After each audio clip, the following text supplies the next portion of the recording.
Olá, galerinha do quarto ano, tudo bem com vocês? Espero que sim.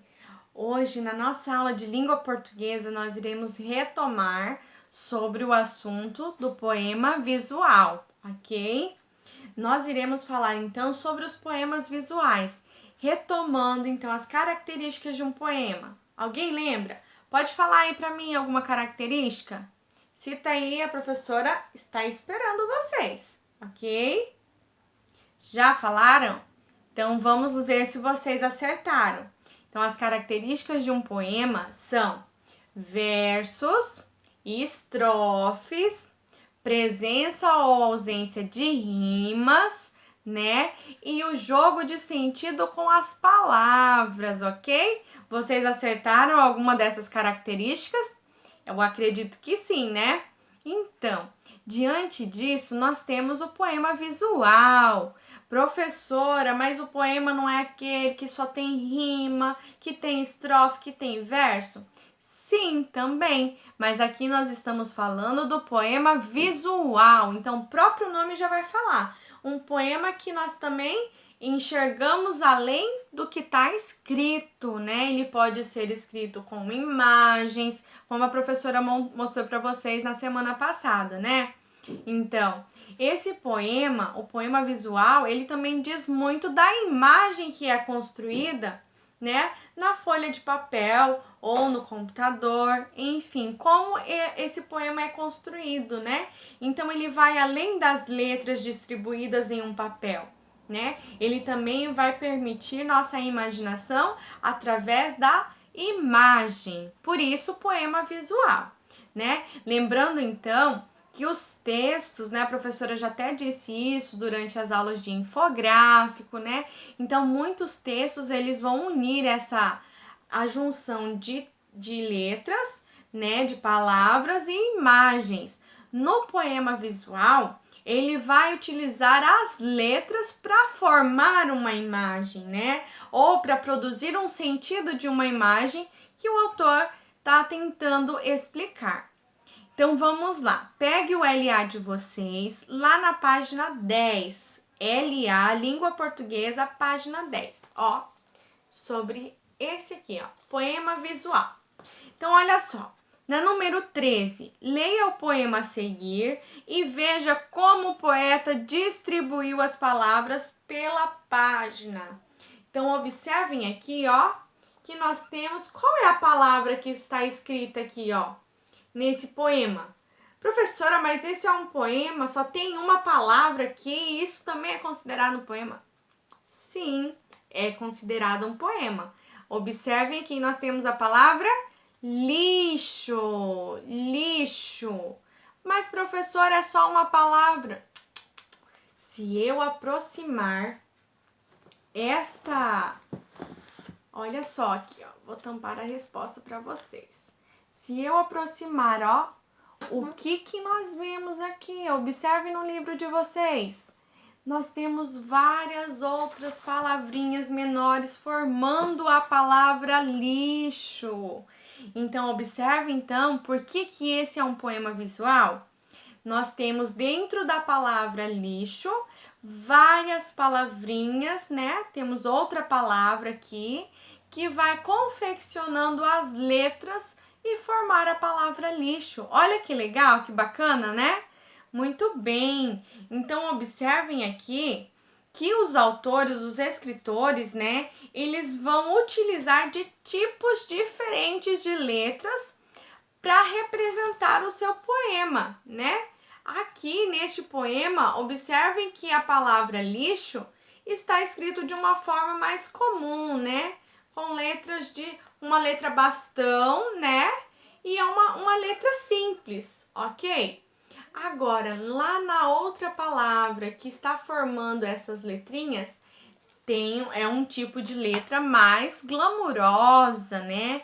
Mais bonita, um tipo de letra mais rebuscada, né? Então, olha só, ela tem mais detalhes. Nesses poemas visuais, então, observe que todas as escolhas que o poeta faz vai acrescentar no sentido do poema, certo? No sentido do texto. E a leitura também, ela pode ser feita de vários níveis, né? Eu posso começar lendo pelas palavrinhas pequenas e depois ler a palavra lixo. Então, observe que nesses poemas não tem uma ordem certa para que os seus leitores façam a leitura, né? Então, olha só, na número 14. O poema é composto de 2 palavras, né? Conforme a professora já explicou. Quais são elas? Quais são, então, as 2 palavras que aparecem nesse poema? Nós temos a palavra grandona e as palavrinhas pequenininhas que formam essa palavra grande. Então, vocês vão escrever aqui na número 14 as 2 palavrinhas que aparecem nesse poema, tá? Na número 15, em sua opinião, qual é a relação entre luxo e lixo? Qual é a relação entre luxo e lixo? Olha só, observem aqui, né? Luxo, nós podemos ter vários luxos. E lixo, nós temos uma palavrinha só. E qual é, olha só, agora é sua opinião, é questão pessoal. Em sua opinião, qual é a relação de luxo e lixo? Então, você vai explicar aqui qual é a relação entre as 2 palavras, luxo e lixo. Se eu tenho muito luxo, eu vou produzir muito lixo. Então, a professora já está dando algumas dicas aqui para vocês, ok? Vamos lá para número 16.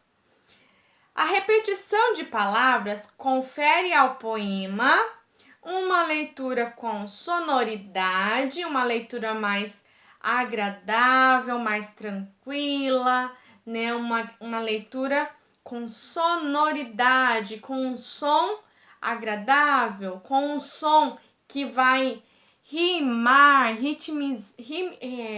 que vai dar ritmo a esse poema? Sim ou não? Ou é uma leitura com monotonia, uma leitura mais parada, uma leitura que não vai ter tanta ligação entre as palavras, tá bom? Na número 17. Qual é a diferença na grafia das palavras luxo e lixo? Então, olha só. Qual é a diferença na grafia das palavras entre luxo e lixo? Observe que são palavras parecidas, né? Luxo e lixo. Então, qual que é a diferença entre uma palavra e a outra? O que nós trocamos para construir uma palavra ou a outra? Qual é a letra que é diferente uma da outra? Então, vocês vão colocar aqui na número 17. Número 18. Em sua opinião, por que o eu lírico utilizou palavras tão similares no poema? Por que o eu lírico é a pessoa do poema, tá? Quando vocês sempre ouvirem falar eu lírico, é a pessoa do poema, não é o autor, não é o escritor, mas é aquela pessoa do poema aqui, ó. Então, em sua opinião, por que o eu lírico utilizou as palavras similares no poema? Por que foi utilizado para escrever nesse poema as palavras tão parecidas, né? Luxo e lixo. Por que será que foi utilizadas essas 2 palavras que se parecem tanto, né? Então, vocês vão escrever aí por que será que foram utilizadas essas palavras que se parecem. Por que ele não utilizou palavras diferentes? Né? Lembra lá do poema Lua na Água? Também aquele poeta lá, ele também utilizou, né, palavras parecidas para formar o poema. Nós já até respondemos um pouquinho dessa pergunta aqui. Então, vocês vão responder aqui por que será que foi utilizada as palavras parecidas nesse poema. Tudo bem, pessoal? Por hoje é só, espero que vocês tenham entendido. Qualquer dúvida, entre em contato com a professora pelo WhatsApp, tudo bem? Por hoje é só, beijos e até a próxima aula!